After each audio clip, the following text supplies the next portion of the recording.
Yun. Yun. Yun, magandang gabi po sa ating lahat, mga kapatid at patuloy na sumusubaybay dito sa ating live podcast ng The Narrow Gate Ministry. Dito po sa Facebook, Pastor Ramil, magandang gabi po muli sa inyo. Magandang gabi, Pastor Derek. Yun, Sa mga naghihintay po sa atin, kami po ngayon ay nasa Quezon Province. Opo. Kaya po madilim po yung aming likod. Medyo kakaiba yung background po namin. Pero pareho din, the same din, ay patuloy po nating tatalakayin ang nakaraan po nating paksa, no? Itutuloy natin ngayong gabi. Opo. Ano na nga ang paksa natin, Ayun. Pastor Derek? So yun po, Pastor, ang atin pong tinatalakay ay about identifying false teachings pa rin po, at tayo po ay nasa part 4 na, Pastor. At kung nung nakaraan po, tinalakay natin yung patungkol sa kung ano ba talaga yung mga false teachings about sa person ni Jesus Christ, no? At nakita po natin doon, na pag-aralan natin, natutunan natin yung bawat mga false teaching katuruan ng persona ni Jesus Christ po, Pastor. At ngayon pong gabi, ang usapan naman po natin ay patungkol naman ito sa kaligtasan. O sa theological jargon po, Pastor, ay yung soteriology. Tawag nila. Ngayon, ano po ba yung mga false teachings tungkol sa kaligtasan? So marami-rami po yun. Pwede natin talakayan at ibang view na mali o na hindi ayon sa Biblia patungkol po sa salvation. So ito yung pag-aaralan natin ngayon. Okay. So soteriology. Soteriology po. Ang ibig sabihin niyan po ay ang pag-aaral patungkol sa doktrina ng kaligtasan, at tinatalakay po sa soteriology o doctrine of salvation kung paanong ang kamatayan ni Jesus ang naging daan upang maligtas ang sino mang sumasampalataya. At sa atin pong katuruan sa Reformed doctrine o sa doctrines of grace ay itinuturo po natin na ang kaligtasan ay hindi po sa pamamagitan ng gawa ng tao, hindi po sa pamamagitan ng relihiyon, hindi po sa pamamagitan ng paglilingkod, no? Sa kung anumang mga sakramento na ikaw ay magpa-participate, no? At gagampanan mo ang lahat ng mga sakramento ng iyong simbahan. At ang kaligtasan din po ay hindi po sa pamamagitan ng bautismo o baptismal regeneration, kundi po ang ating pong itinuturo ay sa doctrines of grace ng Reformed theology. Ang kaligtasan po ay sa biyaya ng Diyos sa pamamagitan ng pananampalataya kay Kristo. At walang anumang mabubuting gawa ang makapag-aambag para ang isang tao ay maligtas. Walang anumang relihiyon ang kasangkapan ng Diyos upang ang tao ay maligtas.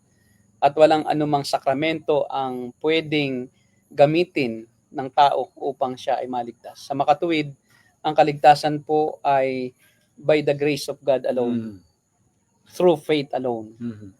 Sa biyaya lamang ng Diyos, sa pamamagitan lamang ng pananampalataya.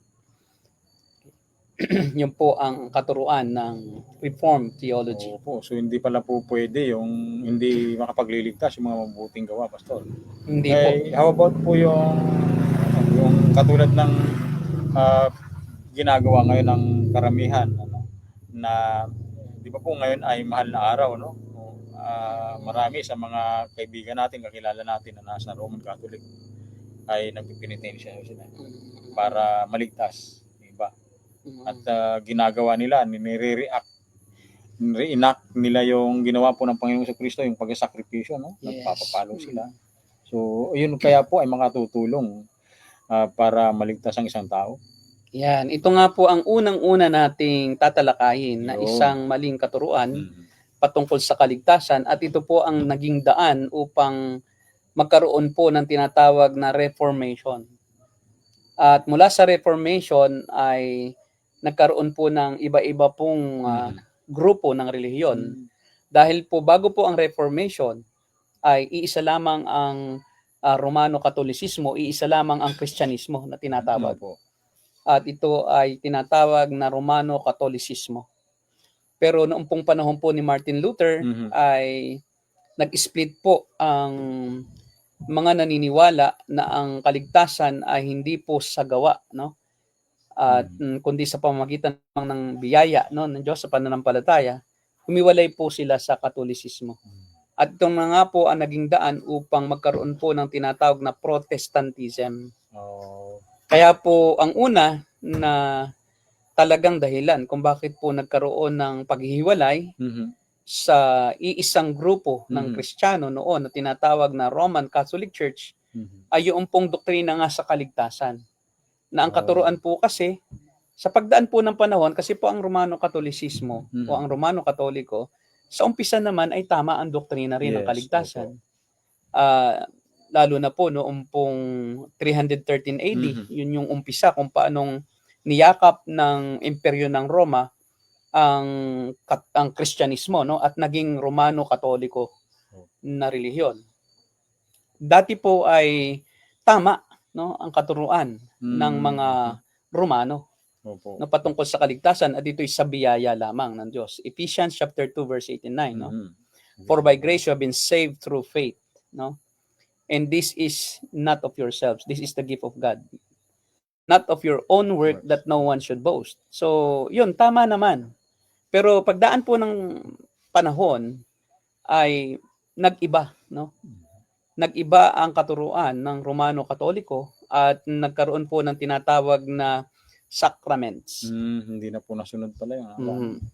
Nagkaroon po ng sacraments at ang mga sacraments, ito yung mga banal na gawain sa loob ng relihiyon na unti-unting nabuo, no, sa loob ng Romano Katolisismo. At ang kaunahan ay yung tinatawag ang baptismal regeneration.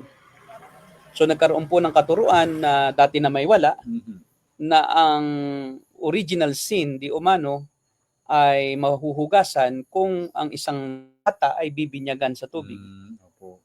At ang gumagawa lamang nito noon ay mga pari, no? Hindi pwedeng magbautismo o magbinyag ng bata ang hindi pari, hindi clergy. At sa pamamagitan ng tubig ng bautismo di umano ay oras na mawisikan ang bata ng sanggol ng banal na tubig o holy water ay mayroong epekto iyon doon sa kanyang espiritualidad, na ang batang iyon ay mapapawi o mawawala sa kanyang pagkatao ang tinatawag na original na kasalanan na minana niya sa kanyang mga ninuno. Especially, of course, particularly sa kay Adan. At kaya nga pag ang bata ay nabinyagan, siya ay nagiging Kristiyano. Kaya 'di ba, yun po ang term na kanila pong sinasabi pagka may binyag, no? Christening. Parang pagpapaging Kristiyano sa isang sanggol. One time, Pastor, mayroong nagpa-dedicate ng kaniyang anak sa church.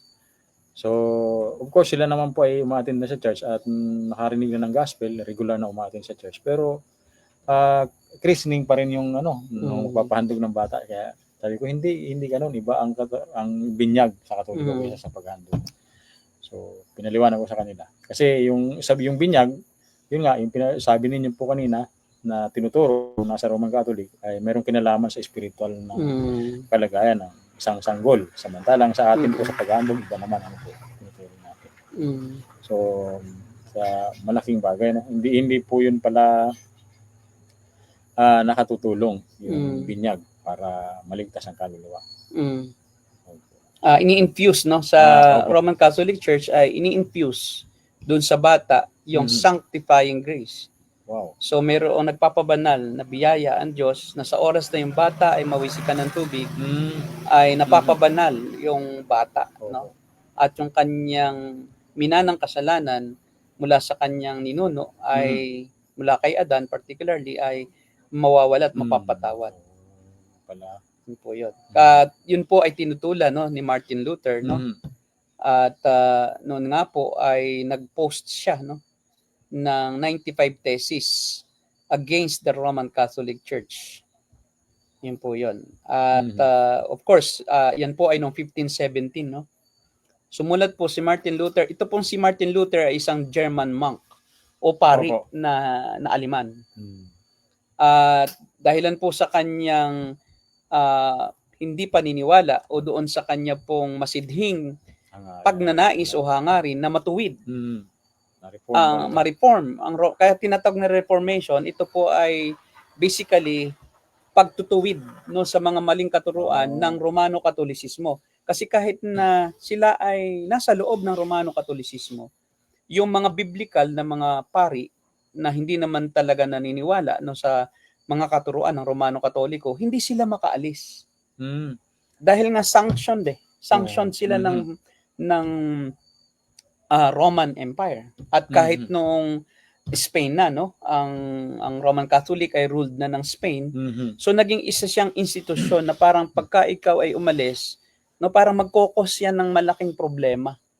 No, una sa pamilya mo, tatakwil ka kasi parang anong nangyari, para ring mga Hudyo no, na pag Kristyano ka at nag-iba ka, itatakwil ka ng magulang mo.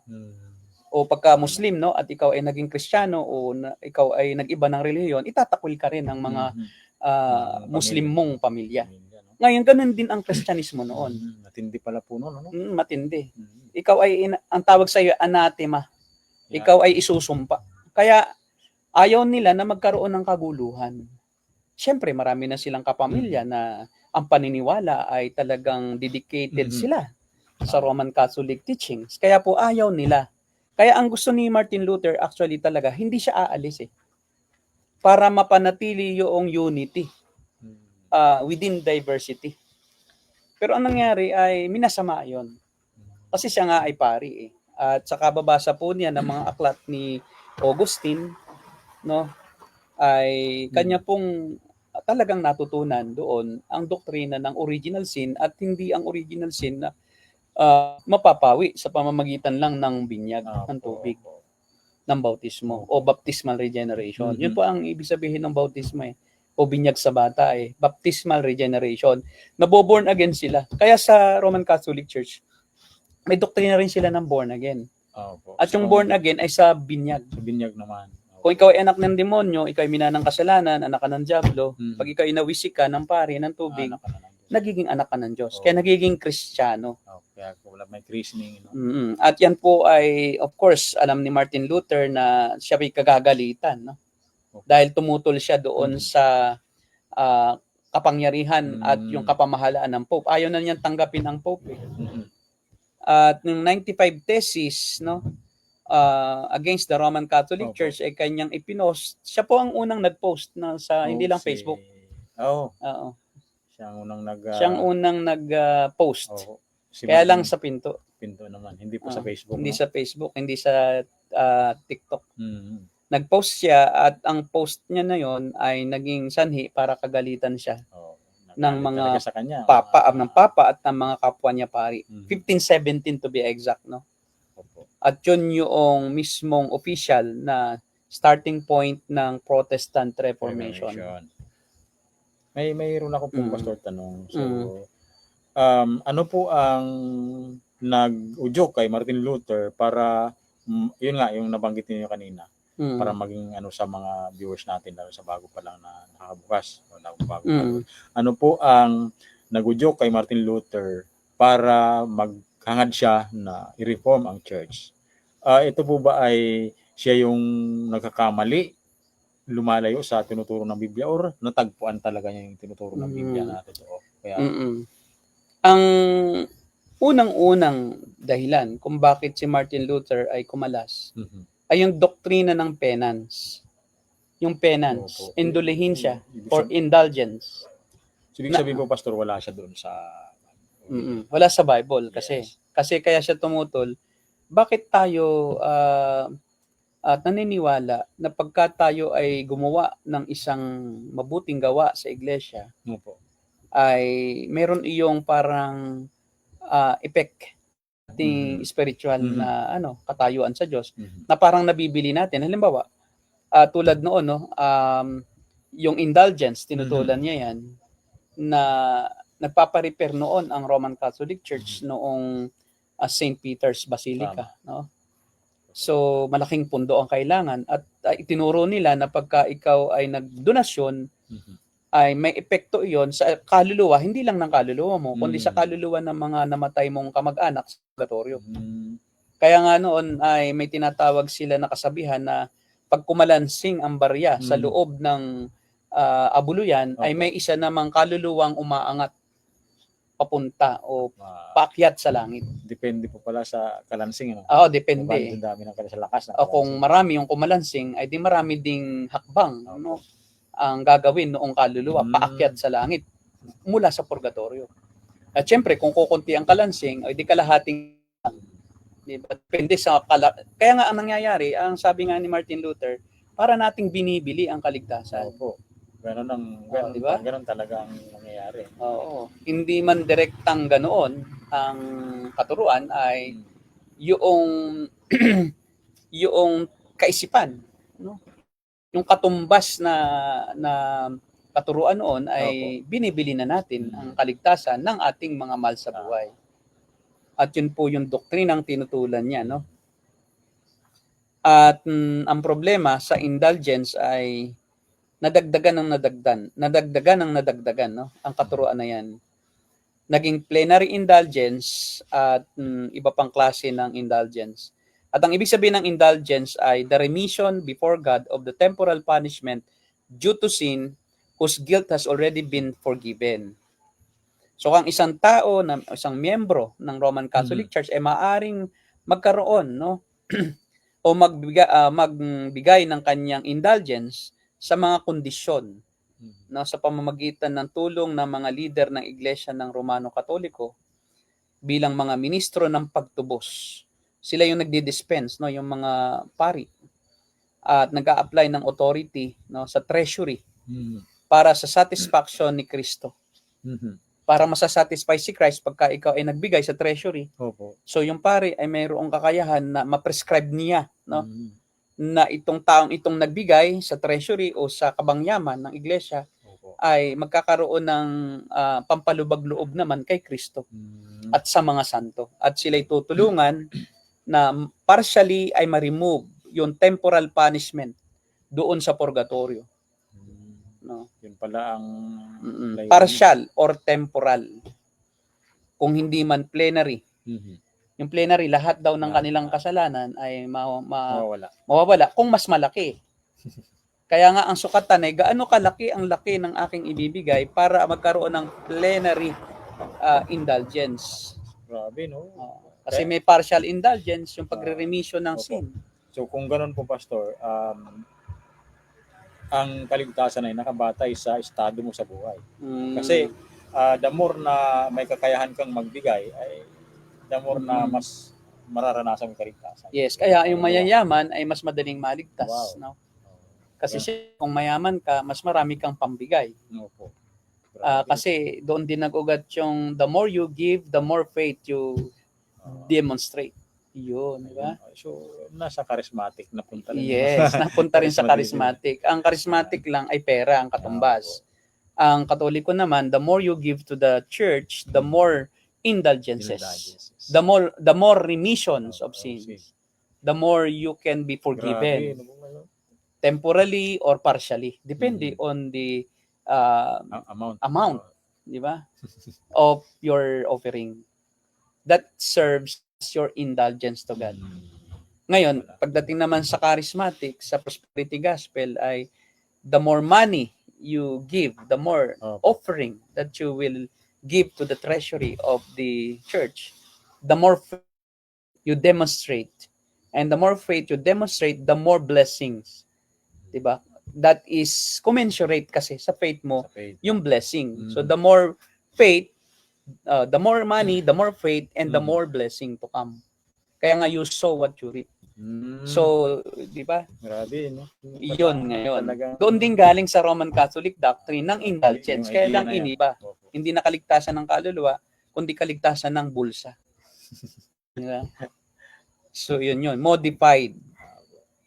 Yan. Sinasabi po kasi, Pastor, bago po kayo magpatuloy, sinasabi kasi ng mga kiniklaim nila, they're claiming yung nasa Roman Catholic camp na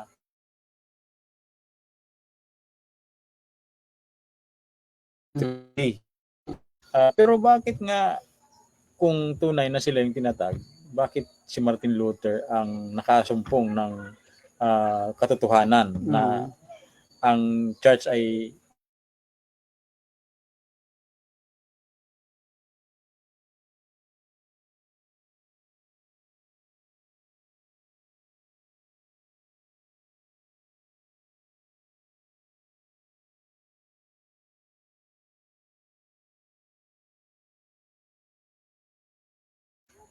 Yan. Ayun.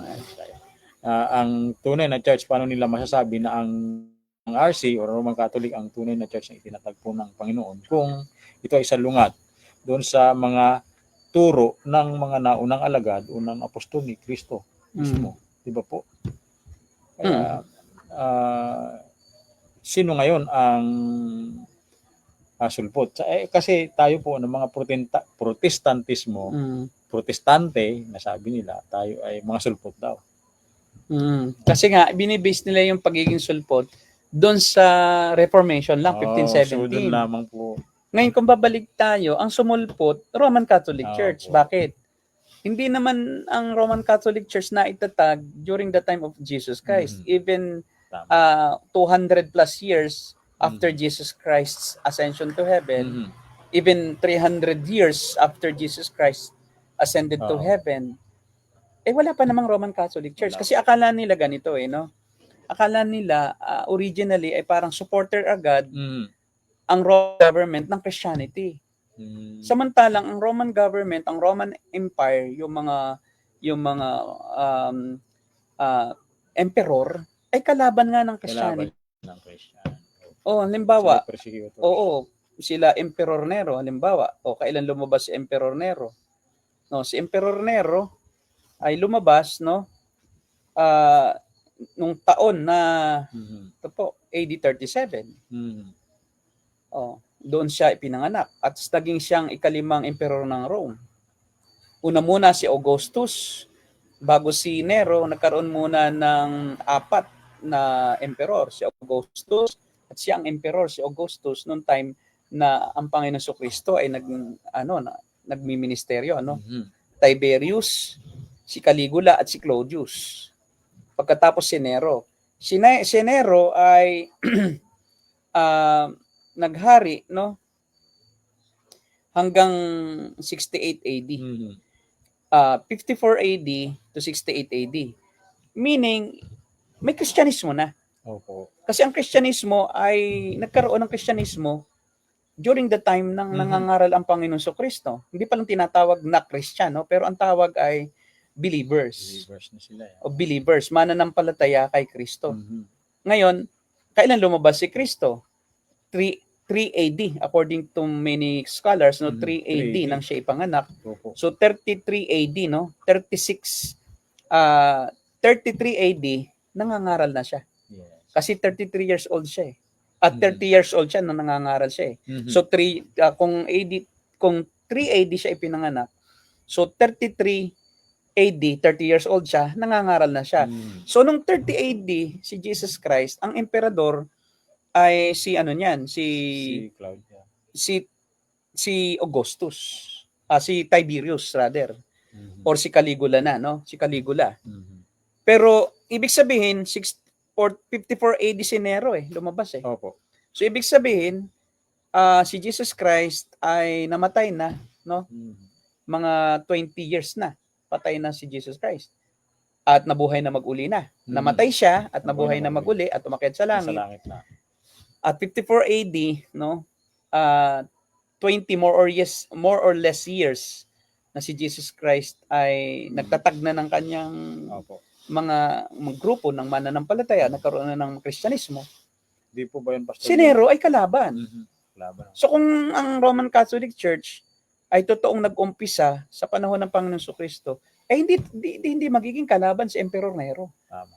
Kasi si Emperor Nero ay 54 AD nag-umpisang magari. 20 more or less years na si Jesus Christ nakapagtatag na ng unang iglesia doon sa Acts chapter 2 sa pangangaral ni Pedro. 4 days after na siya ay 50 days pagkatapos na siya ay mamatay. Kaya Pentecostes, 50 days after the Sabbath. So ngayon, nabuo na ang iglesia nung panahon na yon, 34 AD. 33 AD. 33 AD. Bakit si Nero 45 AD o 12 years after kalaban? So kung talagang ang nag-umpisa ay Romano Katoliko, dapat si Nero hindi kalaban. Opo, naging Katoliko. Dapat supporter si Nero ng Kristyanismo. Ngayon kung titingnan mo honest to goodness ang kasaysayan ng iglesia, makikita mo na ang mga Romano nga ang pumatay. Ang pumatay kay Pablo at saka kay Pedro ay si Emperor Nero. Pinugutan ng ulo ni Emperor Nero si Pablo at ibinitin niya ng patiwarik at ipinako ng patiwarik si Pedro. So during the time of Emperor Nero, and after Emperor Nero, marami pang mga emperors ang umusig sa Kristyanismo. Only until 313 AD, during the reign of Emperor Constantine, nanapunan ni Emperor Constantine at ginawa ng religion ng Rome ang Christianity. At yun ang umpisa ng Roman Catholic Church. Kaya nga hindi mo pwedeng sabihin nagtatag ay mga Romano. Hindi talaga. Dahil honest to goodness, kung ikaw ay totoong student of history, nag-aaral talaga. Nag-aaral ka ba talaga ng history? O baka hindi, baka ikaw lang ay nagkukunwaring alam mo ang history. So, you are sincerely mistaken. Tama. Dahil ang totoo ay kalaban ng Kristyanismo ang mga Romano. Galit sila eh. Galit sila eh. Nga, akala nila ay karibal nila si Jesucristo eh. Akala nila literal na hari sa lupa si Christ. At akala nila yung mga Kristiyano lumalaban sa pamahalaan ng Roma. Even si Pablo, akala ni Emperor Nero ay lumalaban sa emperor. Samantalang sabi nga ni Pablo sa Romans 13, igalang natin ang lahat ng pamunuan sapagkat sila rin ay mga lingkod ng Diyos. Si Nero nga, tinatawag niyang lingkod ng Diyos. Paanong lalaban si Pablo kay Nero? Kasi inaakala nila na yung relihiyon na pinapakalat o itinuturo nila Pablo at ng mga unang Kristiyano ay kalaban ng katuruan ng Roma o kalaban ng pamunuan ng Roma, ng mga emperor. At akala nila ito'y magdudulot ng rebellion o magtutulak sa mga tao upang labanan ang bansang Roma. Hindi nila alam, ang mga Kristiyano, pro-government yan. Hindi yan anti-government. And even until now, pro-government ang mga Kristiyano. Sila ang sumusuporta pa nga sa mga mabubuting plano at mga proyekto ng gobyerno at nag-aambag pa nga ang mga Kristiyano at kinakaibigan pa nga ang mga leader ng mga komunidad kahit kapitan, kaibigan natin ang mga yan. Ginagaling natin sila kasi sila'y lingkod ng Diyos ayon sa katuruan ng Biblia. Sa aspeto ng civil magistrates, ng civil laws, ang Diyos pa rin yung nagpapagana ng kautusan, yung mga batas. At pinapadaan niya iyan sa mga leader ng bansa, ng mga komunidad, yung kanyang katarungan. Kaya sila'y alagad pa rin ng Diyos na nagpapatupad pa rin nung katarungan ng Diyos. So kaya yung indulgences, tapos yun nga, sa katuruan ng Romano Katoliko ay kailangan ang ambag ng Diyos. Kailangan ang mabubuting gawa natin para dagdagan natin kasi hindi pa sapat. So according sa Roman Catholic Church, the death of Christ is not enough to save. At kailangan na sila ay tumulong kay Kristo. 'Di ba? Kaya nga kailangan nila ang mga santo, kailangan nila ang mga iba pang mga dalanginan, no? Bukod sa kay Maria. May Pedro pa sila, may Juan, lahat ng mga apostol ginagawa rin nilang object of prayers. Ibig sabihin, parang lumalabas na hindi kaya ng Diyos na gampanan ang pagliligtas ng silang mag-isa. Oo, hindi. Kasi nga, kailangan ng tulong natin. Oo, kailangan. At kailangan na iyong sikapin na maging banal sa iyong sariling pamamaraan. No? Kaya nga ang katuruan nila ay salvation is not by faith alone, but by faith plus work. So kahit anong pagbali-balik ta rin ang gawin ng mga leader ng relihiyong Romano Katoliko, ang katuruan nila hindi sapat si Kristo.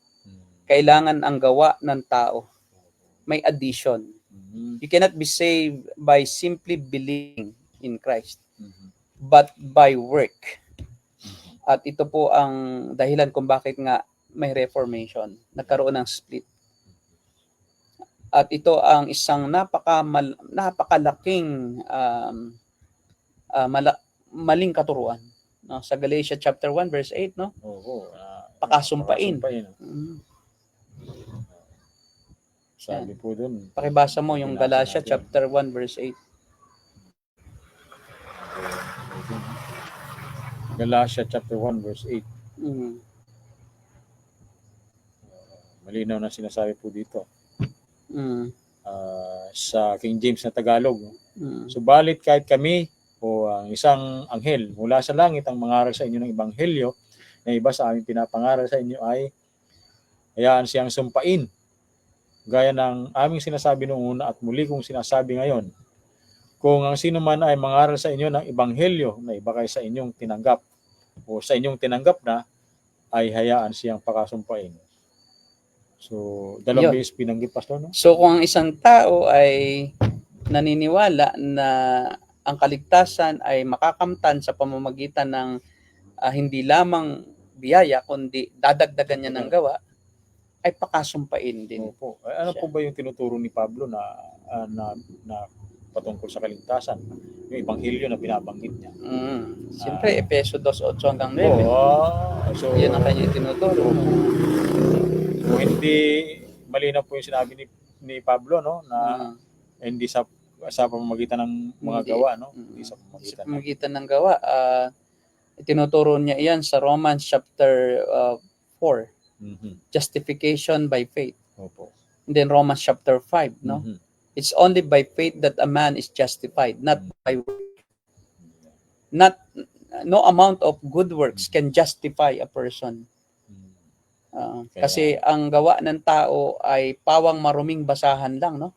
Sa paningin ng Diyos. Pakibasa mo sa Isaiah 53, sa Isaiah 64. 6. Kasi ito yung pinipilit nila na kailangan dagdagan ko ng mabubuting gawa eh. So ano ang sabi sa Isaiah 64:6? Kaming lahat ay naging gaya ng isang marumi at ang lahat ng aming katuwiran ay naging parang maruming kasuotan. Kaming lahat ay nalalantang gaya ng dahon at tinatangay kami ng aming mga kasamaan na parang hangin.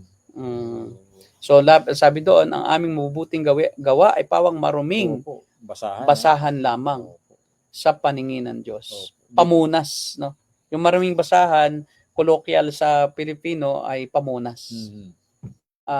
Ang doon sa Greek, sa Hebrew rather, ay ang tinutukoy diyan ay pwedeng dalawang bagay pag maruming basahan ng panahong 'yon. Ito yung ginagamit ng babaeng nagme-menstruation. Opo. Tapos ay basahan ito na siyang may dugo, no, madugo, at 'yun ay kanyang itinatapon na after magamit. Hindi pwedeng gamitin. Hindi na pwedeng gamitin ulit. Talagang mabaho 'yan, no? Bulok. At ang isa pang pwedeng ibig sabihin ng maruming basahan doon sa Hebrew doon na original na ginamit ay yung basahan na ginagamit na pang tapal sa mga ketong, yung pang pulupot sa isang taong kitongin. Na pagka yung tinanggal yun, puro mabaho, no, nakakadiri. Hindi talaga siya katanggap. Hindi lang talaga maruming basahan na parang pamunas lang. Kung hindi ito ay yung pinaka-extreme na dumi, marumi. Kaya kung iyon ang mabubuti nating gawa, kung iyon ang ating katuwiran, paano makakapag-contribute 'yon? Hindi talaga po magiging katanggap-tanggap. Kaya nga hindi talaga po makapagliligtas ang mabubuting gawa dahil yun pa nga ang isinusumpa ng Diyos eh. Yes. Yung mabubuting gawa mo na pinagmamalaki mo sa harapan ng Diyos eh. Dahil kung ang tao ay maliligtas sa pamamagitan ng kanyang sariling mabubuting gawa, di wala palang kabuluhan ang kamatayan ni Kristo. Bakit naman kailangan pang ang anak ng Diyos ay magkatawang tao? At pagkatapos sa magkatawang tao ay kunin ang katauhan ng isang alipin at ma-deprive siya sa lahat ng anumang mabubuting bagay, no, dito sa lupa. Wala nga siyang matirhan nung siya sanggol, walang magpatuloy. Nung isisilang siya, no, sabsaban. Pagkatapos sasabihin mo hindi sapat yung ginawa ng Diyos na nagkatawang tao dahil kailangan mo palang dagdagan ng kanyang ginawa. Ngayon, kung kailangan mo palang dagdagan, ay di ikaw na lang sana ang gumawa. Kasi kulang pala eh. At kung ikaw pala ang pupuno, ay ano pa ang silbi? Kaya nga kung ang kamatayan ni Jesus ay hindi sapat na pambayad para sa kaparusahan ng Diyos sa kasalanan ng tao, ay ang kamatayan ni Kristo ang pinakawalang kabuluhan sa lahat ng kamatayan. Dahil siya hinatulan ng wala siyang kasalanan na kahit isa eh. Bakit niya kailangang parusahan nang wala naman siyang kasalanan? Tama. At bakit niya kailangang magdusa nang hindi naman siya karapat-dapat magdusa? At siya pa yung Diyos na lumikha sa lahat ng mga nilikha, pati sa tao. Pagkatapos yung tao rin ang magparusa sa kanya. Ano namang klaseng diskarte ng Diyos yan? Di ba? Anong klase ring Diyos yun na pagkatapos magplano ng pagliligtas ay nabigo pa rin? Opo. At iiyak-iyak pa rin siya pagkatapos na isakripisyo na niya lahat. Ang Diyos Ama ay kanya ring tiniis na mahiwalay sa kanya ang kanyang bugtong na anak. Nasabi ko nga, hindi naman ang Panginoon Kristo lang ang nagdusa nang siya ay mapako sa krus, maging ang Diyos Ama. O sinong ama ang papayag na yung kanyang anak ang mamatay na wala namang kasalanan ng kanyang anak, tapos mamamatay yung kanyang anak para dito sa mga taong makasalanan? Abe, hindi ako papayag kung ako ang ama ng isang tao na alam kong yung anak ko hindi naman nagkasala. Pagkatapos siya ngayon ang bibitayin. Tapos itong mga makasalanang ito, pagtatawanan pa siya, duduran pa yung anak kong walang kasalanan. O di ba?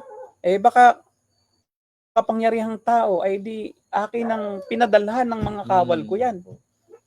At pinagpapatay ko na yung mga taong yan na nagpapahirap sa aking anak na walang kasalanan. Kaya nga ang Panginoon Kristo ay naroon sa krus, no? Sumigaw siya, ang sabi niya, Ama, ama ko, bakit mo ako pinabayaan? So gaano kalaki ang pagdaramdam ng anak sa kanyang ama at gaano kalaki ang paghihinagpis ng ama na ang kanyang anak ay sumisigaw na pinabayaan niya.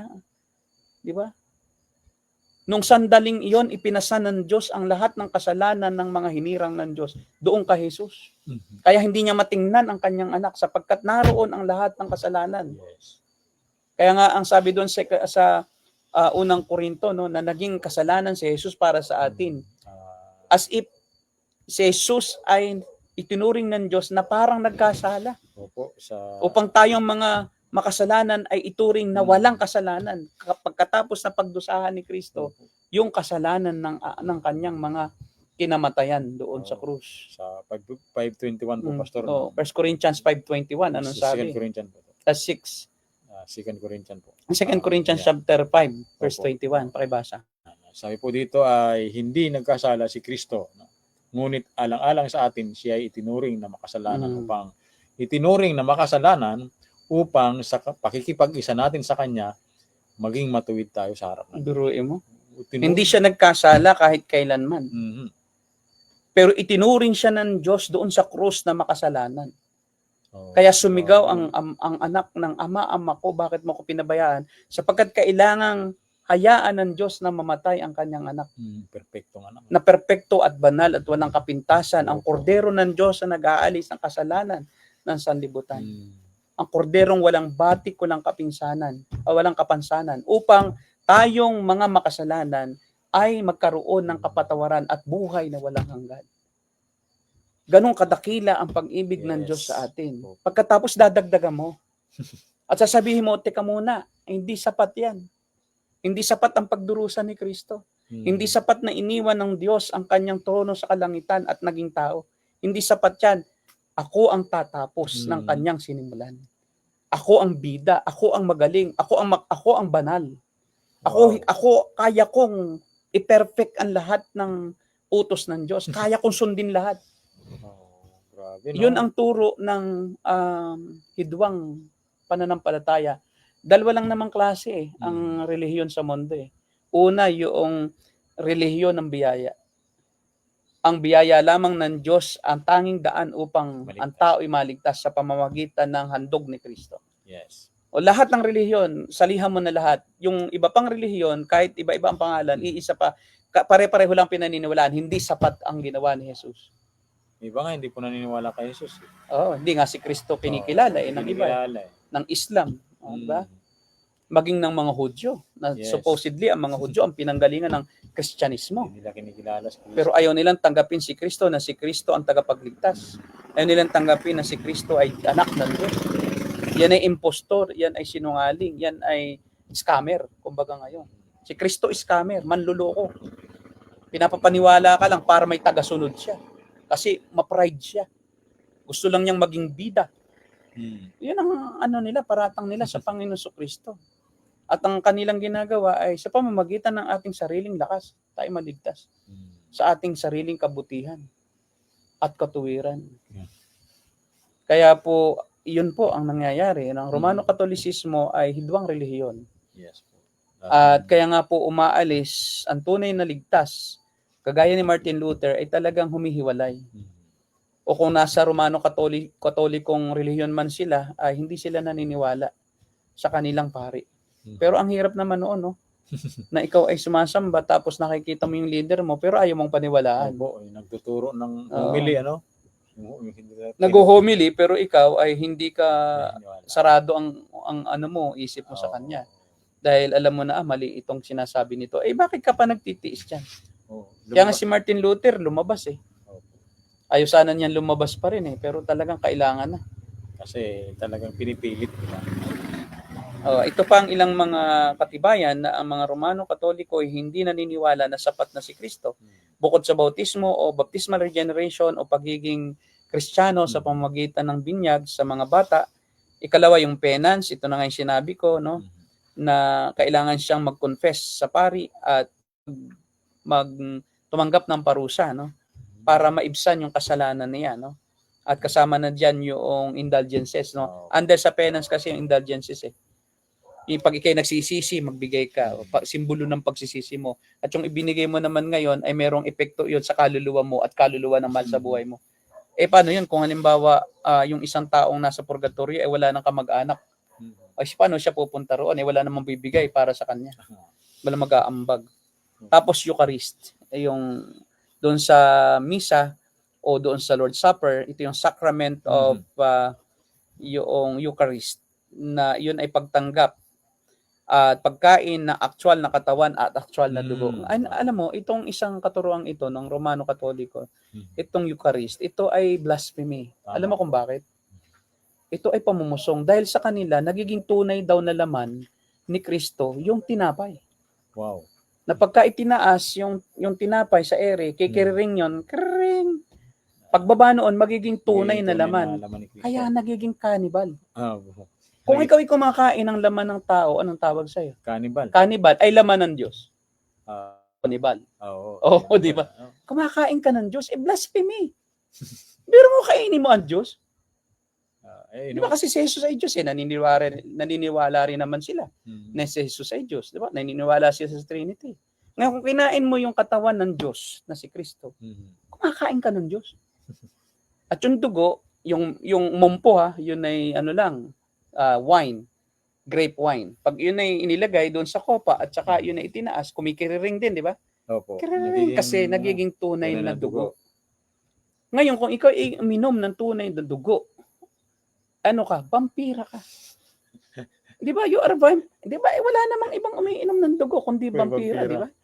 So, bukod sa theonibal ka na, or cannibal ka pa, kasi si Kristo tao at Diyos din eh. So, dalawa. Theonibal and cannibal. Opo. Of course, hindi po kami naniniwala sa vampira. Ano? Hindi po kami naniniwala sa vampira. Parang vampira lang yun. Yeah. Kasi biruin mo ba naman, iinumin mo ang dugo kung hindi ka vampira? No, tama. Yun na lang. Aswang. Hindi po kami naniniwala sa aswang, ha? Pero, parang ganoon sa karikaturang yun, ang ginagawa. Biruin mo, pag ininom mo, pag bumabae yun, magiging tunay na dugo. At hindi po kami, nagbibintang. Totoo. Kahit po tingnan ninyo sa Encyclopedia of the Roman Catholic Church, makikita ninyo na yung Eucharist ay transubstantiation. Pastor, maliban na lang po gawin nilang sinungaling yung nakasulat sa encyclopedia. Opo, gawin yung sinungaling, yung sumulat. Ay di papa yun.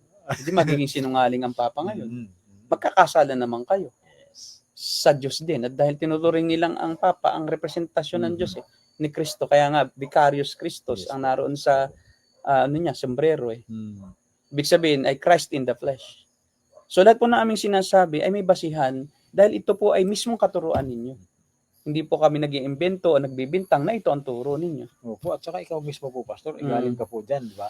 Oo. So, alam ko po yan. Alam ko rin po. Bukod sa pinag-aralan, ay karanasan ko rin. Dahil ako po ay sakristan o KL sa St. Mark Cathedral, dyan po sa Infanta Quezon. Opo. Ako po ay tagalinis ng luhuran. Wow.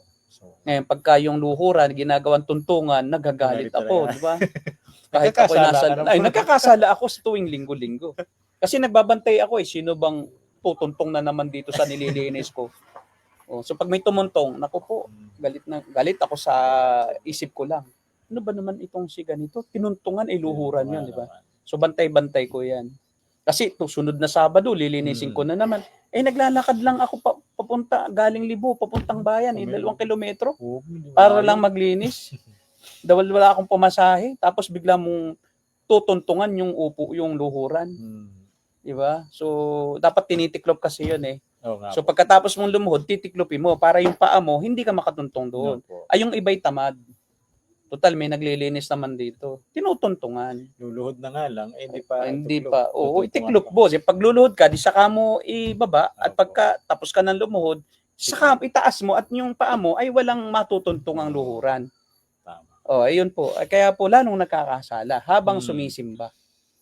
At habang sumisimba ka naman ay tiniting yung mga marumi ang suot, yung mga sira-sira, punit-punit ang damit at hinuhusgahan mo. Ang hirap-hirap naman ng taong yun, kakahiya. Punit-punit ang... di ba? Tapos yung magagarbo ang damit, di ba, pinupuri mo at doon nakatingin. Wow, ang yaman talaga nung manong na yun, manang na yan, no?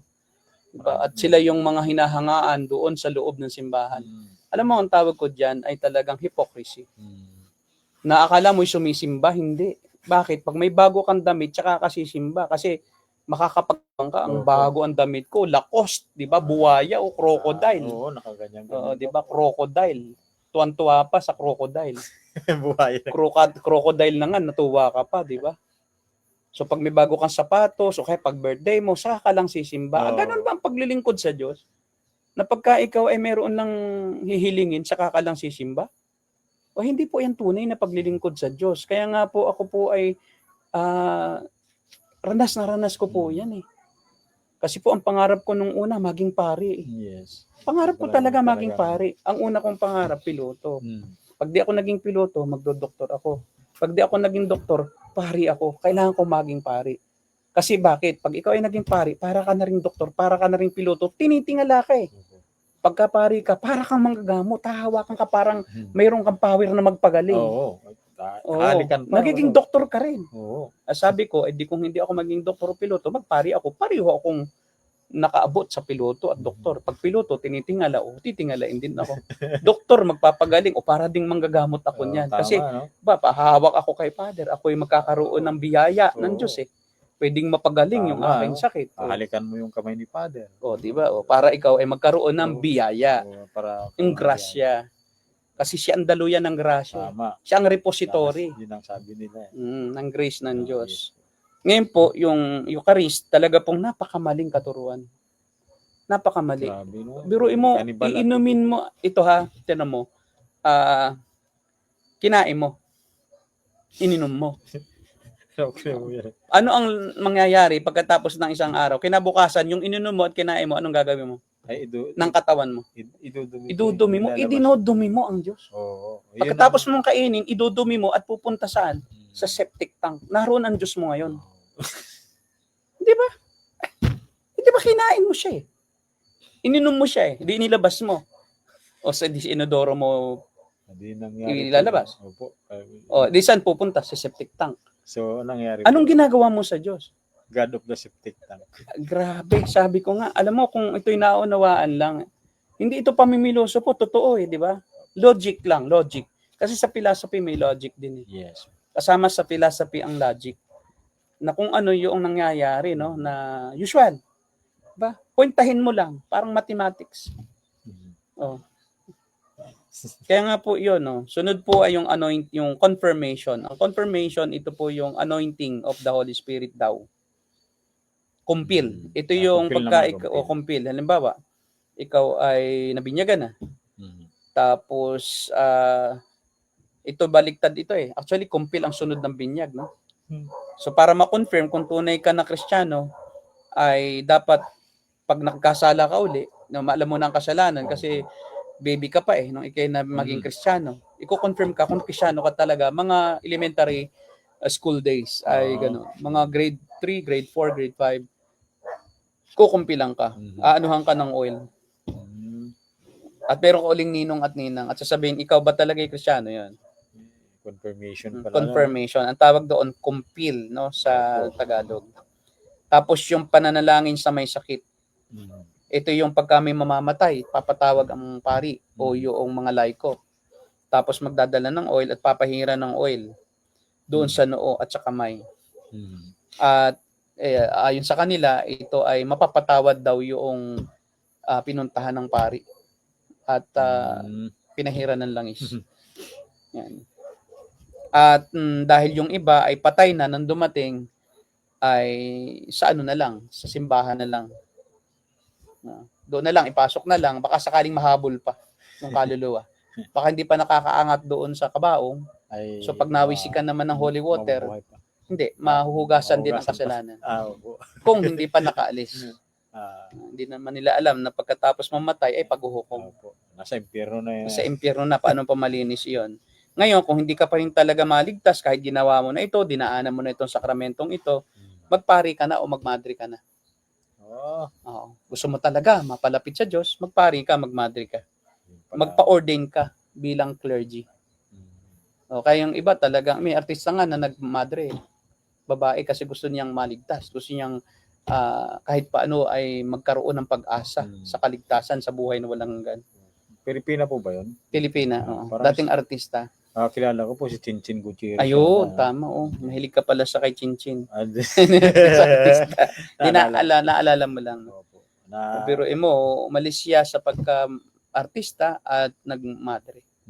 Tama. Pero mo, dahil ang katuruan ay kung talagang gusto mong maligtas, ay mag-sacrifice ka. Pumasok ka sa holy orders, yan ang tawag nila. Then ikapito ay yung matrimony, no? May special kasi na grace sa kasal na kayo lang ang nagkukumunyon at umiinom ng mumpo kasama yung pari. Ano po yun? Parang naliligtas ulit? O ano? Oo, sa tuwing, kasi ganito yan nagiging special ka pagka ikikinakasal dahil ikaw lang ang pinag-uukulan ng pari ng special na serbisyo. Na yung grace ng Diyos through the priest will be experienced by the couple through the special matrimony, special event ng matrimony kung saan ay naroon din yung tinatawag na yung pagkain ng alak, ng tinapay at pag-inom ng alak. Yun nga, yung sacrament of ang tawag Eucharistia. Pero pagkatapos ng kasal, pag nag-away na, di wala na uli. Kailangan mo uling magkumpisal. Ulit-ulit kasi ito ay cycle eh. Ang hindi lang inuulit yung binyag at kumpil.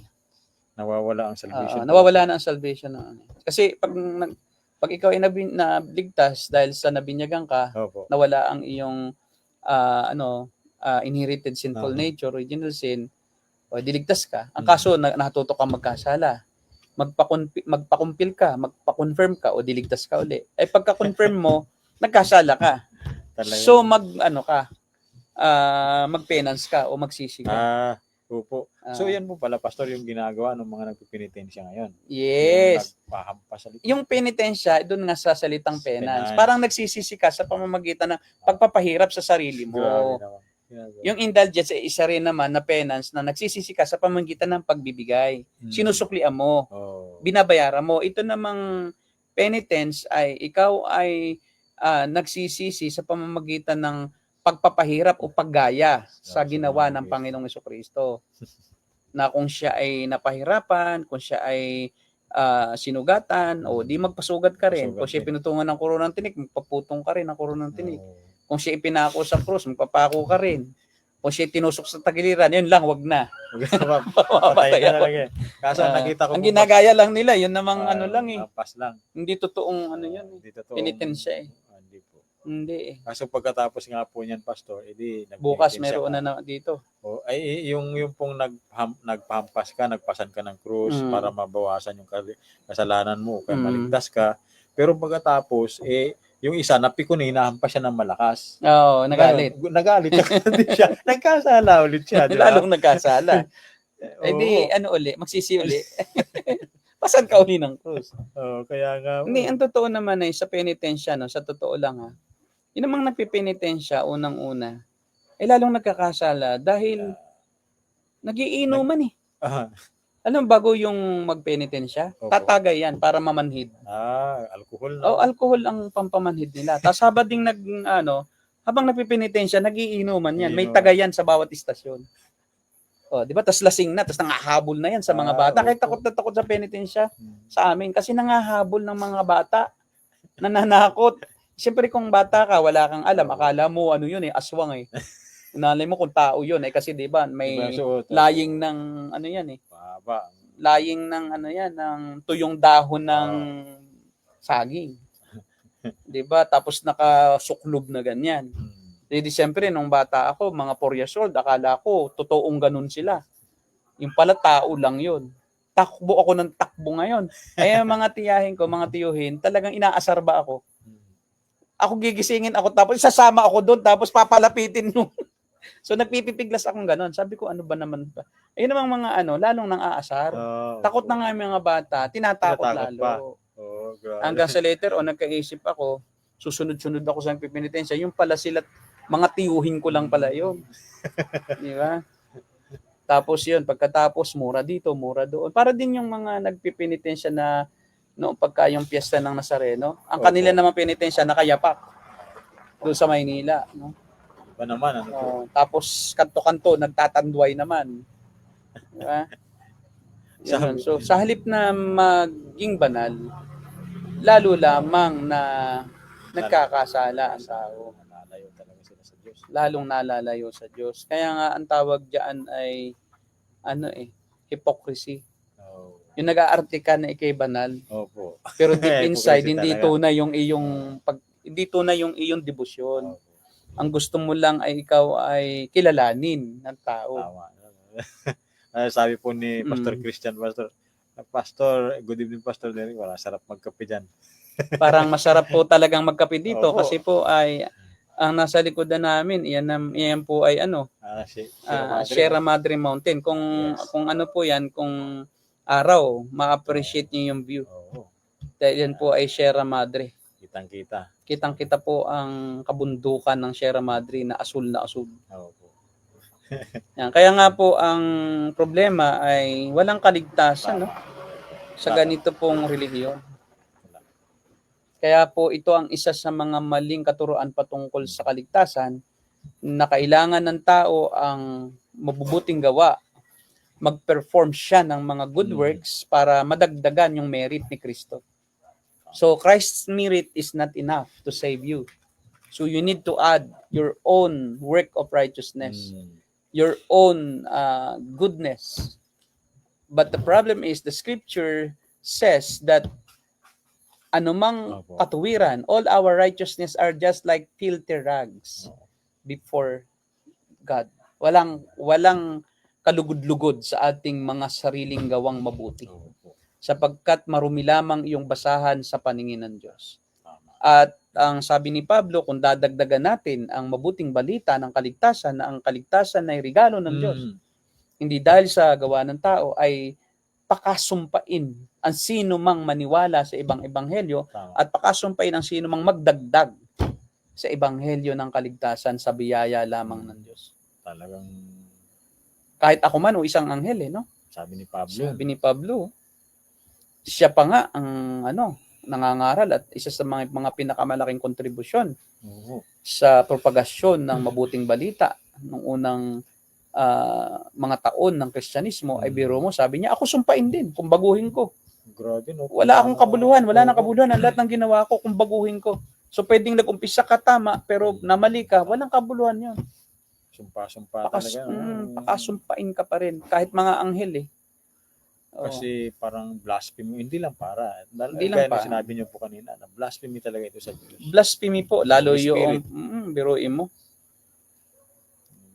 Biro mo yung Eucharist, kainin mo ang laman. Literal kasi. Ng Diyos. Literal nga kasi. Hindi nila pwede ikatuwiran na yun ay isang paglalarawan lamang. Hindi niliteral ninyo Ibig sabihin, literal yung proseso ng lahat. Ano po? Kaya nga po, yun po ang problema. Kaya nga po ay kung atin pong susuriin ay nauuwi lamang po sa dalawa ang relihiyon. Isang relihiyon ng mabuting balita, isang relihiyon Oh. ng masamang balita. Kasi yung masamang balita ay dinadagdagan nila ng gawa ng tao na wala namang silbi. Kaya naging masamang balita eh. Walang magagawa ang Wala tao talaga para po. maligtas eh. Pero pinipilit na yun ang kanyang sampalatayanan, pagtiwalaan. Yung kanyang sariling gawa. Opo. At si Kristo'y pandagdag lamang. So yan po ang unang-unang maling katuruan tungkol sa kaligtasan. Opo. Well, mayroon namang iba na nag-uumpisa na Tama. meron naman po mga relihiyon din no, na ito'y mga grupo sa Kristyanismo, sa born again, ng kaligtasan sa kanila binyag. Wala naman silang sacraments, pero binyag at mabuting gawa.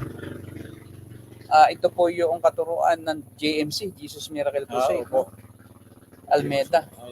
At saka ng ano po, yung Fourth Watch. Na yung mga oneness Pentecostal, Yun din. Oo. Baptism naman sila. bautismo sa matanda naman, hindi yung bata. So pagka ikaw ay nabautismuhan, ay doon nangyayari yung regeneration. Kahit ayaw mo. Kaya nga ginagawa nila, ang kwento sa akin ng isang JMC, Jesus Miracle Crusade member, pagka daw sila nagbabautismo sa tabing dagat, hinahabol pa nila yung mga tao at babautismuhan nila. Grabe. At pag nasukol nila, sa kanila sasabihin, gusto nyo bang maligtas? Pabautismo namin kayo. So kahit ayaw ng tao na pabautismo, pag nabautismuhan iyon, may nangyayaring himala. Nagkakaroon ng regeneration. Nababago daw yung pagkatao ng tao. Paano mababago? Ayaw nga niyang pabago eh. Di ba? Kaya yung iba is manipulate lang. Nabinyagan ka na, nabautismuhan ka na, dapat born again ka na. Dapat. Kasi nabautismuhan ka na eh, naborn again ka na. So, yun. kaya pala po, Pastor, mali na yung iba ay sasabihin na ako anya ay magpapabautismo. Magpapabinyag anya ako sa tubig nga. At para sa nagiging pinpantay na ako. Para niya ako'y mabawasan ng kasalanan. Baka niya hindi ko na gawin yung mga ginagawa. Baka sakali na ako'y maligtas. Magkatotoo na ako'y mabago. Magpapabautismo. Hindi po, wala pong kabuluhan yun. Kung hindi mo alam ang meaning ng bautismo, ay wala kang karapatang magpabautismo. Dahil unang-una, yung bautismo ay paglalarawan lang ng panloob na kaganapan sa tao. Na siya ay dapat una muna ay nakaranas ng biyaya ng Diyos. Na siya ay naligtas sa biyaya bago siya magpabautismo. Dapat muna mayroon siyang sariling pangunawa kay Kristo, na si Kristo ang Diyos na nagkatawan tao, si Kristo ang tagapagligtas ng tao sa kasalanan, siya ang tumubos sa parusa na dapat na ang tao ang magdanas, at siya ang dapat sampalatayanan lamang para sa kaligtasan. Ay kung hindi mo alam iyon, basta ka lang magpabautismo, walang kwenta po yun. Yung bautismo po hindi nakakapagligtas.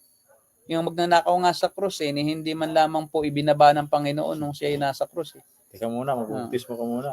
Ay kung kaligtas yung bautismo, dapat ibinaba ng Panginoon yun, di ba? O ay nagpaulan, o bautismohan kita sa ulan. Total, di tayo makakababa Hindi po pwede na ang kaligtasan po ay sa pamamagitan ng mga object lang. Kasi ang tubig, object lang yan Created form lang yan. Created, lang yan. Isa sa mga creation ng Diyos element, no? Na created ng Diyos. Paano magliligtas yung element? Walang kabuluhan yun. Element lang yun. Yung symbolism lang. Yung paglubog sa tubig ay simbolismo lang na ang isang tao ay nakaunawa na siya ay namatay na nang siya ay makakilala kay Kristo, namatay na ang kanyang dating pagkatao. Tama. Kaya nga siya ay naborn again na nalibing na ang kanyang dating buhay. Yun ang ibig sabihin noong paglubog. Simbolo yun. Kaya kung hindi ka pa nakaranas na ikaw ay nagbagong buhay at dati pa rin ang buhay mo, huwag kang magpabautismo. Hindi naman, wala pong kabuluhan yun. At tayo hindi nagyayaya sa mga miyembro na, magpabautismo ka na. Tinuturuan lang natin na dapat ng tao ay magpabautismo, makataas, makakilala kay Kristo. Sila ang magkukusa. Sila ang magsasabi na, pastor, gusto ko nang magpabautismo. Pastor, may tanong po. Related po yan sa water baptism. Pastor Christian. I don't know kung ikaw ay pastor, no? Brother Chris. Sabi mo, ang kanyang tanong, so yung water baptism per se po, pastors, ay walang bearing sa salvation. specifically sa justification. Should it be required in churches? Churches. Kailangan po ba i-required? Um, Wala namang, hindi naman well, essential. depende sa bylaws ng church. Ah, No? Kasi may mga churches na ayaw nila na isali sa communion pag hindi baptized. Po. Ang tawag doon ay isa iyan sa requirement to enjoy yung participation in the sacrament or in the ordinances of the church. At yung membership din yan. At saka yun din, sa ibang churches ay yung baptism required. Bakit? Kasi pag hindi ka nagpa-baptize, hindi ka ililista bilang miyembro. At kung hindi ka nakalista bilang miyembro, wala kang wala kang kumbaga corporate na ambag. Yes. Wala kang ambag sa iyong church kahit ano. Hindi ka rin pwede kasing maging leader. Pag hindi kasi member sa ibang church ay hindi pwedeng ma-elect as elder. Yes po. Yun. Hindi pwedeng mapili as deacon, hindi pwedeng ma-appoint kahit sa ang ministry ng church. May mga kaya nga depende 'yon sa bylaws ng isang church. Sa amin po ay we don't require baptism to become members of the church. And we don't require baptism to be able to participate in the ministry of the church. So kahit hindi pa baptize, as long as nakitaan siya talaga ng tunay na pagiging mananampalataya, talagang nagbago ang kanyang buhay sa ikabubuti, po, tama. pwede naman po siyang maglingkod na. Pero, syempre, of course, no, atin silang ini-encourage na magpabaptize. So, in some sense, nire-require pa rin nating magpabaptize kasi in obedience to the Lord Jesus Christ. But not compulsory na parang pilitin mo. Yes. Ang gusto natin, kusang loob lang sila. Opo. So tandaan po natin basta yung sinabi po ninyo. Ito ay kaya ginagawa bilang sunod. Yes, oo. Kaya it depends on the bylaws and practices ng isang local church. Kasi meron talaga sa Baptist, hindi pwede. Opo, Baptist nga. Actually nga, pagka ikaw ay baptized sa ibang church, pag nag-baptist ka, babaguhin nila ang bautismo mo. Pero hindi iyon tinuturo ng Bible na baguhin mo ang bautismo mo. Pero kasi iyon ay requirement nila according to their bylaws. Kaya ang sagot doon is, yes, it is required by others as per their bylaws. And sa iba naman is it is required for them to be able to participate para mabigyan sila ng chance ng privilege na maging kabahagi ng ministry. Kaso may mga iba pong churches na it doesn't matter whether you are baptized or not as long as you are truly born again. But of course, if you are truly born again, it is required for you, no? Not by the church, but by your conscience. Kasi konsensya yung iyong mismo, budhi ang magsasabi sa iyo na teka muna, bakit naman di ako magpabaptize? Ako naman ay tunay ng mananampalataya. So but still, no, salvation is by grace, it is not by baptism. So baptism is not a prerequisite for salvation. Tatawa lang ako sa sabi po niya. So pastor, salamat po dun sa iyong explanation, pastor. Sabi niya ulit ni Brother Christian, brother lang po, tama, may bylaws or ordinances nga po pala per local churches. Pag po ba malaki ang kasalanan, mas matagal dapat ilublob. Hindi naman. Nagbibiro lang naman din siguro yan. Nagbibiro lang po siya. Hindi po, pagka po malaking kasalanan, sobrang laki, di wala nang ahonan. Patay na talaga. Biro lang po yung kanya. Kasi patayin mo na ang iyong pagkatao. Para mong sama. Samahan mo kami dito magkape. Wala pong walang bearing yung tagal o bilis. Wala yan. O lalim o yung as long as malublob lahat. Pwedeng pahiga, pwedeng pataob, pwedeng pahampas. Basta malubog po lahat. Kasi yung baptizo ay talagang to immerse. Yun yung literal meaning ng baptize, to baptize. Yung iba winibisikan. Kasi nawawala yung literal meaning, Yes. nagiging sprinkling. So, Hindi na tinutupad natin yung literal meaning na baptizo. So pag winisikan po, hindi na baptizo yan. Hindi na. Sprinkling na. Sprinkling na, hindi po baptizo. Yan po yun. Ay. Busted na yun. Bastidso. Nabasted na yun.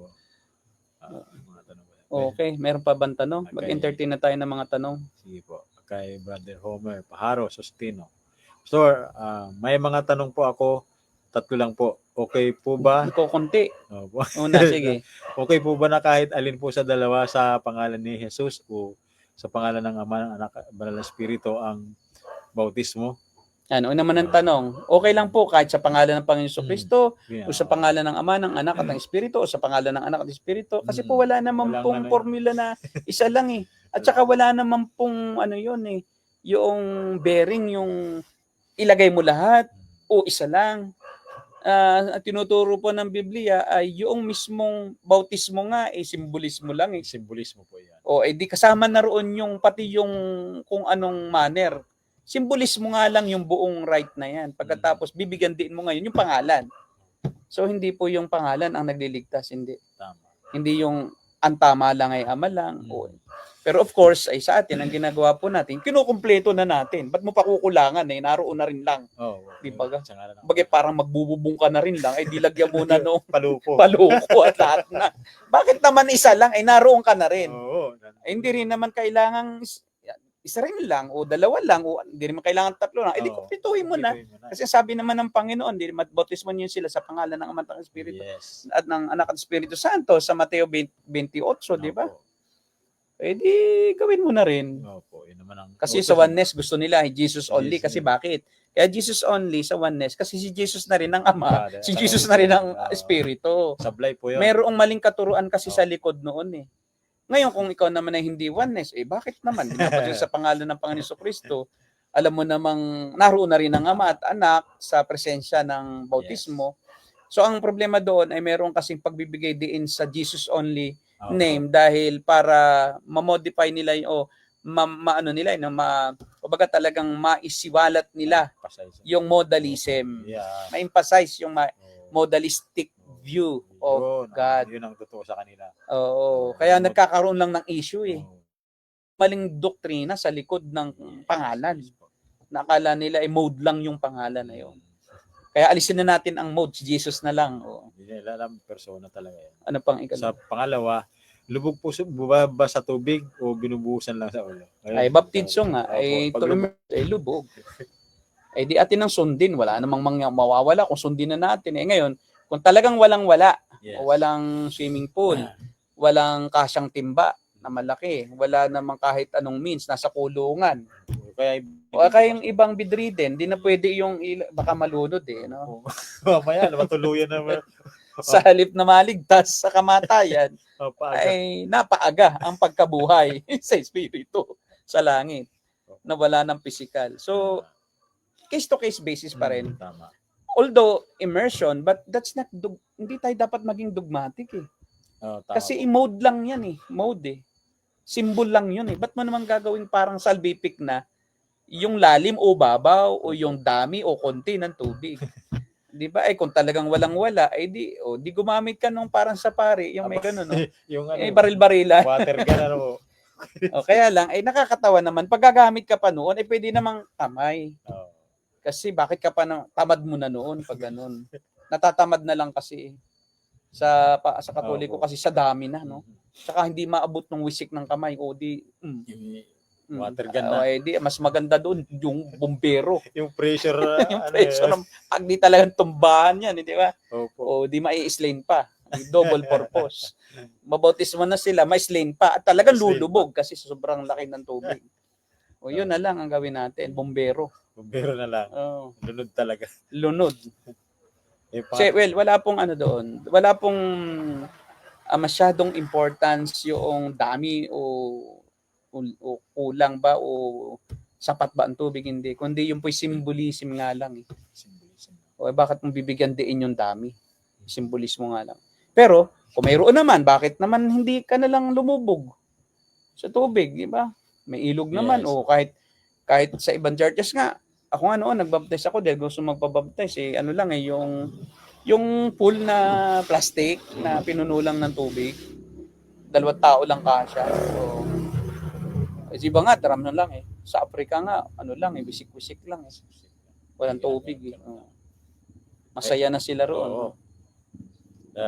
Pangatlo po niyang tanong, Pastor.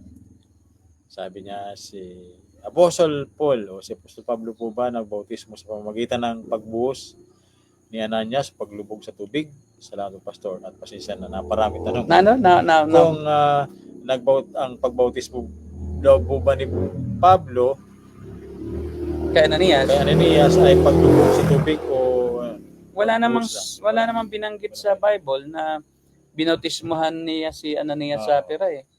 Kung hindi dahil sa pera, naging sapira. Sapira. O kaya sapira eh. Dahil sa pera, kaya sila namatay.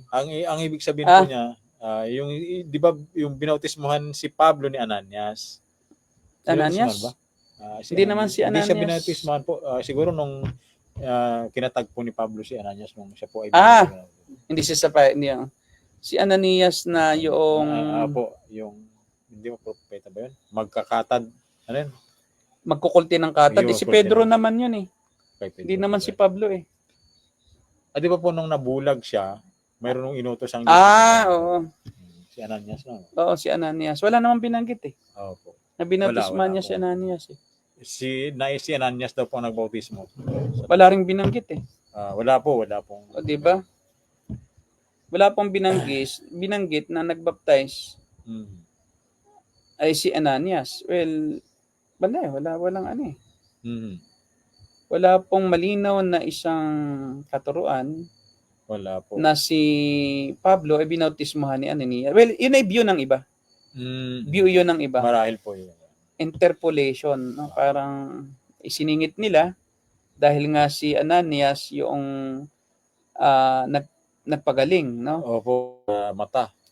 Sa sakit sa mata, sa pagkabulag, si Pablo ay di maaari nga daw na binautismuhan ni Ananias si Pablo. Pero meron din namang verse Acts chapter 9. Ito na mga Acts chapter 9. Verse 17 to 18. Binautismahan din nga. Ngayon, kung siya ay binautismahan ni Ananias, hindi nga malinaw eh. Yun ang hindi malinaw kung lubog o wisik. Actually, sabi dito, pinatong niyang kamay. Kaya nga, iba-iba nga ang view eh. Pumunta si Ananias sa naturang bahay at pumasok dito.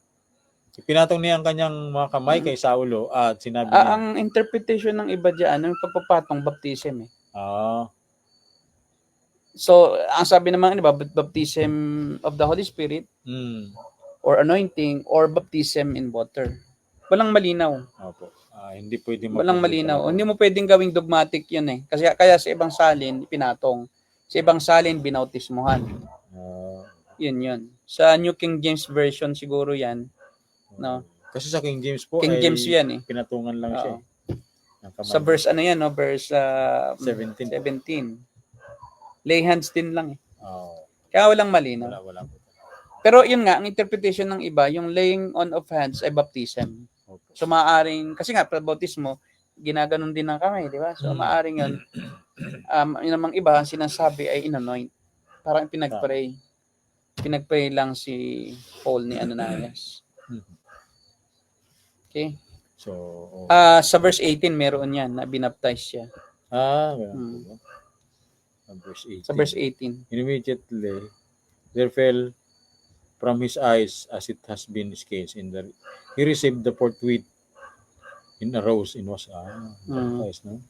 Kaya nga maraming diyan ibang view. So hindi binanggit na dinala sa tubig di ba? Hindi po. Hindi rin binanggit. So mahirap sabihin. Pwede ring sabihin natin na maaring binisikan lang. Kasi kasabay no? O almost yes po. Noong siya ay lay hands, yun na rin, no? Parang baptized na rin. Agad. Tumayo siya at nagpabautismo. Tumayo. Hindi. Tumayo. Pag sinabing tumayo, may nangyari nga. No? Umalis sila. So, kung sila ay umalis, well, more or less talaga ay immersion pa rin. Immersion pa rin yung baptism. Opo. Hindi siya wisik. Pero kung yung tumayo, ay tumayo lang, probably it is sprinkling. So there's no one view na pwede nating definitely yun ang meaning. Po, tama. Wala pong malinaw na sinasabi. Bautismo. Okay. So, Okay, so hindi po natin tiyak, no? Homer, kung yun ay sprinkling, kung yun ay immersion, or kung yun ay baptism, laying on of hands, which is equivalent to baptism. Kasi baptism of the Holy Spirit din. So, pwede rin. ganun din di ba? Pwedeng ganun din na yung laying on of hands is baptism din ang pwedeng itawag. Iba-ibang view. So may mga view talaga na binaptize nga si Paul, ni Paul, si Ananias ay binautismuhan niya si Paul. Opo. Okay, meron pa bang tanong? Wala na po, Pastor. Wala na, explanation lang po nila. Meron tanong pang isa si Si Efren po. si Efren. Ah, Paano daw magiging born again? May tanong po. ito. Sino pang may tanong? Yun nga po. Yan, in-explain lang po niya. Paano daw magiging born again? Opo. Believe in the Lord Jesus Christ. At saka po repent. Repent and believe. Repent and believe.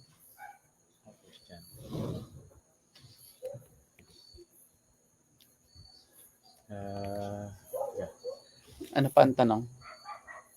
Alin dyan? Yun. Yung water nasagot na namin. Oo. Anong tanong? Yung tungkol sa water baptism ba per se? Yung kanina po. Okay. Yung mga pari po gumagamit na nga ng sprayer. Pesticide spray. Sari-sari ka Parang ginaya kay King Saul nung nahanap na siya. Yung Prepeta Samuel, yung baptism, no? Opo. Yung anointing. Ano ba alaman? So maraming iba-ibang view, no? Yes. Kasi hindi malinaw na tinukoy kung sa ilog ba o sa isang batya, hindi sa isang lugar. Opo. Okay. Diyan. Pastor, sa 1 John chapter 2 verse 28, ginagamit nila yung talata na yan sa mga nahango sa purgatory. At sa born again naman na sa mga backslider na niligtas daw. Basahin mo daw. 1 John 2:28. No, magandang tanong yan. No? Ngayon ko lang na-encounter yan na ginagamit pala yan. 1 John 1 John chapter 2 verse 28. Ito. Kaya nga mga anak, manatili kayo sa kanya upang maging panatag ang ating loob sa muling pagparito niya at ang hindi tayo mapahiya o mahiya sa kanya sa araw na iyon. Kaysa purgatorio nga daw eh. Iba naman. Kasi ang nahango sa purgatorio ay hindi pa po nahango at gawa ng buhay pa po eh. Opo. Kaya nga mga anak, manatili kayo sa kanya. Ang tinutukoy niya yung mga sinulatan niya na buhay pa. Kasi sumulat siya sa mga buhay, hindi po sa mga nasa purgatorio eh. Paano naman mababasa nila roon yung aklat ni Pablo? Ay nasa purgatorio sila. Hindi nga alam kahit ng mga pari kung saang lugar yun eh. Malabo ito. Hindi ito. So hindi po pwedeng gamitin iyon para sa mga nasa purgatorio na nahango at sa mga born again naman ay mga backslider na naligtas daw. Malik. Well, yung salita pong backslider, wala rin pong salitang ganyan sa Bible. Oo. Yung natisod, hindi backslider eh. Stumble. Nagkaroon ng stumbling block. So, walang salitang na backslide eh. Wala po. Sa Bible. Parang yung backsliding ay tumalikod, tapos bumalik. Opo, parang ganun.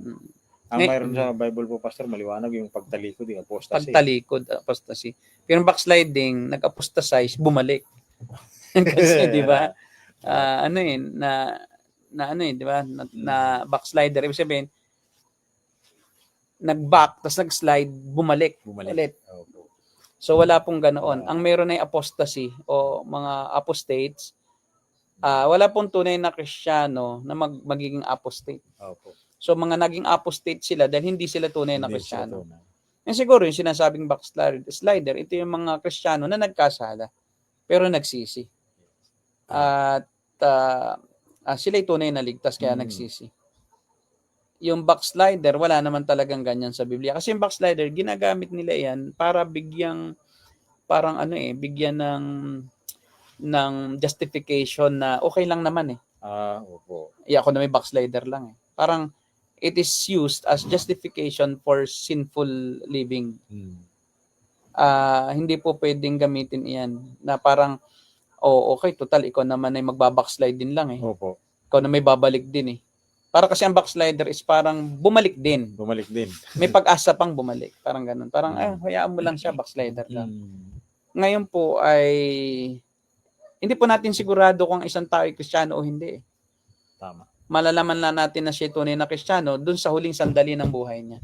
Kahit parang sinabi mo na yung Kristiyano, pwede naman palang magpatuloy sa kasalanan. Opo. Pag sinabi mo, ay, backslider lang yan. So, dapat hindi natin gamitin yung salitang backslider as Christians. Na parang ang connotation ay okay lang, nasa kasalanan pa siya, so karnal lang yan. Kung hindi, dapat magkaroon tayo ng ng kaisipan na hindi natin siya pwedeng i-judge kung siya tunay na Kristiyano o hindi. Kung hindi, sa huling sandali ng buhay niya, kung talabang siya tunay na Kristiyano, siya pa rin ay talagang magiging magsisisi. Kasi pag backslider, parang paulit-ulit no? Parang naging Kristiyano, naging hindi. Naging Kristiyano, naging hindi. Samantalang pagka siya nagkasala, huwag nating i-judge siya na backslider siya. O di talaga nagkasala siya. Hindi naman siya tumalikod. Hindi naman siya tumalikod nagkasala. Hindi ibig sabihin nung nagkasala ka, tumalikod ka na agad Yes. Kasi may pagkakasala na hindi siya tumalikod, kundi talaga nagkasala siya. At siya magsisisi. Kasi pag sinabing backslider, parang matagal Alam mo yung connotation pag sinabing backsliding, parang parang it lasts probably years. Nag-backslide siya. Parang minsan decades kasi backslider lang yan. Para kasi justification kasi yung salitang backslider Backslider hanggang sa namatay. Nasa backslider. Parang namatay iyon ay backslider lang yun. Kaya kahit mamatay, backslider lang. Christian siya, kaya lang backslider. So wala pong Christian na backslider. May Christian na nagkasala. At yun na lang aminin na nagkasala siya. At siya magbabalik loob. Kung tunay na Kristiyano. Hindi yung, ay okay lang yan, backslider lang. Backslider. Ako kasi backslider lang ako Ibig sabihin, one day, ako ay haharap ulit. Nakatalikod ako ngayon, hayaan mo muna ako. Di parang yan, hyper grace. Di ba? Hyper grace doctrine. Hyper grace. Yun, isa yun sa maling katuruan pa rin. Medyo maingay yung background. Yung mga aso natin ay talagang nagrereklamo sa backslider Mali daw yang backslider. Mali. Hindi daw yan dapat na paniwalaan. Di ba? Pati mga aso nagre-react Nagagalit sila sa mga nagagalit sa mga backslider Ayun na po, nandito kami sa terrace, open area talaga. At ayun, sabi niya sila po daw yung napahiya. Wala na, hindi kasi yun ang sabi dito mahiya sa kanya. Ibig sabihin ay mahiya naman kayo. Yun. Hindi yung parang napahiya kayo. Hindi naman Kundi magkaroon kayo ng kahiya, mahiya naman kayo. Ngayon, tingnan mo uli, kasi huwag mong putulin Katulad doon sa kay Ananias, dinadjudge agad natin na hindi pero meron niyang kasunod.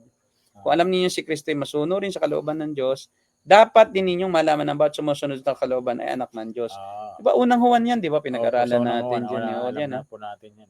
Ito po yung kasi, mga nagnanais na iligaw. May mga nanliligaw noon kasi ang issue dyan sa 1 John chapter 2 ay yung Gnostic philosophy. Yung hindi ayaw nilang ituro na si Kristo ay nagkaroon ng tunay na naging tunay na tao. Wala siyang laman daw wala siyang yun daw kanyang katawan ay phantom. Yan. Opo. Na si Kristo hindi tunay na naging tao. Yun. Kung ang isang tao ay ayaw maniwala na si Kristo ay Diyos na nagkatawang tao, hindi Kristiyano yun. Yes. Kasi ang tunay na Kristiyano ay naniniwala na si Kristo ay tunay na naging tao. Yun yung magnostic philosophers na ang katawan kasi ay masama, so dapat si Kristo hindi nagkaroon ng tunay na katawan. Magkakaroon siya na kasi ng kasamaan kaya ayaw nilang si Kristo ay paniwalaan na naging tao. Yun yung tinutukoy na false teaching sa 1 John. Katumbas yun ng modern day INC na ayaw nilang paniwalaan na si Kristo ay Diyos na nagkatawang tao. Tao lang talaga siya. Kasi ewan nilang iniiwas din nila si Kristo Mhm. sa pagkakasala bilang Diyos. Okay? Meron pa ba? Paano daw yung Lucas 6:15? Ayun po Lucas chapter 15 o 16? Lucas chapter 15 po. Ano yan? 11 to 32. 11:32. Medyo mabaya tayo na. Luke chapter 15. Ayun ng mga aso sa backslider. Kaya maingis. Wag daw yung ituro. Mali daw. About ito po dun sa dalawang anak. Yun siguro yung alibugang anak? Ano daw yun? Sinabi ni Jesus may isang tao. Talinghaga lang po yan. Talinghaga. Pag sinabing talinghaga, wag nating i-interpret literally. Yes. Quotation dan lang doon ay may isang tao na alibugang anak. Opo, may isang tao na may dalawang anak na lalaki. Sinabi sa kanya, "Muso, ama, ibigay mo." Yun nga, yung Yun po yung lang or talinghaga lang. So, parable. Ang parable po ay an earthly story with a heavenly meaning. So, inilalarawan lang dyan na ang Diyos ay parang katulad doon sa Ama na kahit na nagtaksil sa Kanya ay pinatawad pa rin niya. Yun. Na ang Diyos ay mahabagin. Ipinapakita lang dyan yung kahabagan, kaawaan, yung pag-ibig ng Diyos, yung Kanyang hindi pagtatakwil sa nanunumbalik, na pag talaga nagsisisi, ay talagang patatawarin niya kung totoong nagsisisi. Okay. Lumalarawan naman yung isang anak na panganay doon sa mga Pariseo, no, na kami mabuti, kami naman na hindi nagrebelde sa iyo.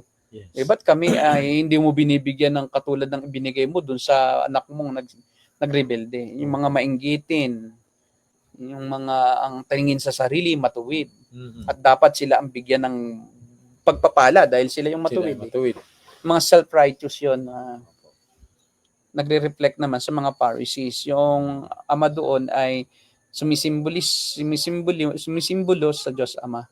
At yun namang anak na nagsisi, sumisimbolo sa mga makasalanan na nagbabalik loob. Yun lang yun. There's no such literal interpretation doon. Kasi nga, talinghaga eh. Di gawin nating talinghaga talaga yun. Huwag mong gawing literal ang hindi literal. Yun po ang rule ng hermeneutics kasi. Yun po ang hermeneutics. Okay, kung wala na. Wala na po siguro. Paalam tayo, Pastor Derek. Sige po, ayun, kami po ay magbabalik sa Martes, no? Ganun pa rin pong oras, patuloy po kayong sumubaybay at matuto, no? At encourage din po ninyo yung mga kilala ninyo, mga Christians na naghahanap po sila talaga ng katotohanan at gusto nilang may expose pa yung mga maling katuruan, no? Pastor? Ipo, kayo muna yung magpapaalam na muli at hanggang sa susunod na linggo sa Martes. Opo. Alas 8:30, kami po ang The Narrow Gate and we are the Cult Busters. God bless you all and good night. Kulit ng aso.